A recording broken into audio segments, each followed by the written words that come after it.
Adadi Chief Shegun Oshunkeye, the chairman of this occasion, my Lord Bishop, and Mama, the representative of the Bishop of our diocese, my mom, Chief Okewo, and his lovely wife, Okribia, and let me also just respect the established protocol. I apologize. Yes, I have to leave and go to Ekiti. From here, as I'm sure you know, and everybody here knows, it's a political season. And well, not being an active politician, I'm still not retired. But I just have to be here.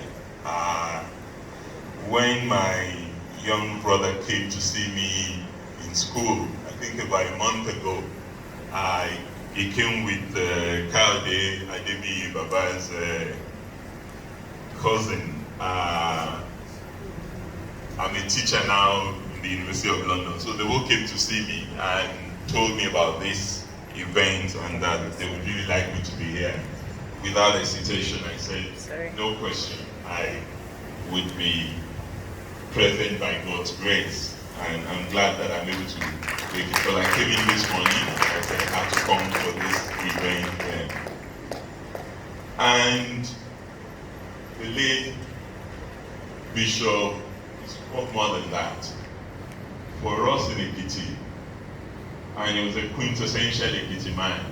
If you know him, you clearly would know how passionate he was about his roots. And for me, although a devout Catholic, I was raised by Anglicans. Baba Adebiyi raised us. He was our school proprietor, Christ School at Ekiti. And Christ School was the leading Anglican school. I mean, there are other schools around, some of those Lagos schools, Dean's College and Co. But the school to, you know, look forward to being part of, and I apologize if you didn't have the privilege of being part of that school. It's Christ School at Ekiti. And Baba Adebiyi was a church intellectual. If you want to know anything about the meteoric trajectory of Ekiti in education, you were talking about professors coming from our state. I would gladly refer you to the book that Baba Adebiyi wrote.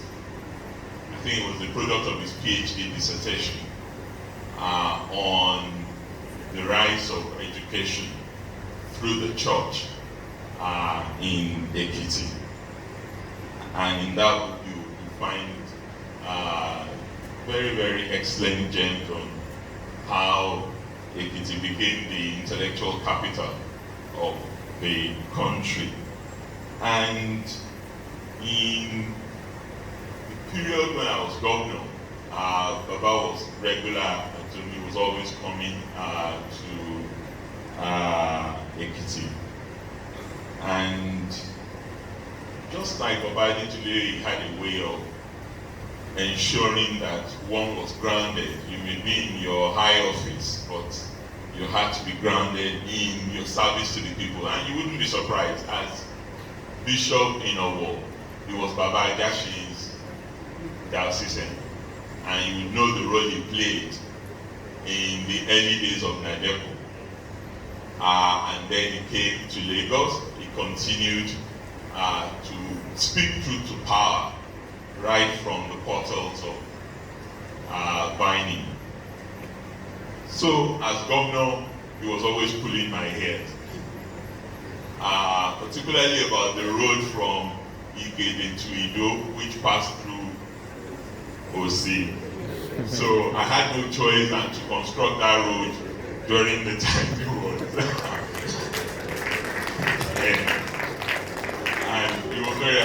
representative of that gesture, which was really not a favor to him for the good of the people, but it was something that we felt was important to do in his honor as well. So for many of us who come from that pattern, I'm really excited that it's my mom, Mr. Babarinsa, who has been responsible for putting this book together. We are immensely proud of the service that Baba rendered to the church and to our people collectively. I listened with rapt attention to what Jifoshuke said. I listened to what the Assistant Bishop in Lagos West told us, and of course, what the representative of the Bishop of Owo also enumerated in his speech. What is important to me, and I'm sure to many of us, is what will be said of us when we're no longer here. And it is clear that Baba will be looking down from an high, very, very happy that we're all gathered here to share our experiences of his life and time and his service to humanity, the sacrifices that he rendered. We all remember the unfortunate armed robbery incident when he was attacked, and thank God he survived that. And he never stopped serving God and doing good to all manner of people around him. For us, this foundation gives us an opportunity to continue to serve those he was committed to while still here with us on earth. So whatever we can do, not just to support the propagation of his message through the book that is being launched today, but also particularly through the foundation that is going to be established in his honor. I believe we would all gladly do that. I don't want to say anything specifically about how that would be done in my own case, but we can rest assured that definitely we will join our chief presenter, who has always been supportive of all our work in Ekiti too, to ensure that this foundation is not in name only, but in deed and in truth, for the sake of Christ, whose name we all bear. Thank you. God bless you.